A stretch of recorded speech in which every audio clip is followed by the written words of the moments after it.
Следующая песня называется «Жировичи», и появилась она совсем недавно, когда я узнала об этом мероприятии, нас пригласили поучаствовать.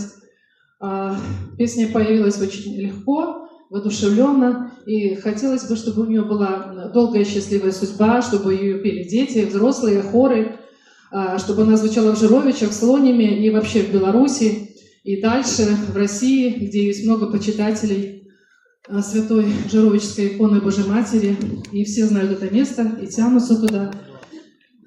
Каждый день паломники посещают это святое место, и сейчас мы представляем вашему вниманию премьеру песни «Жировичи».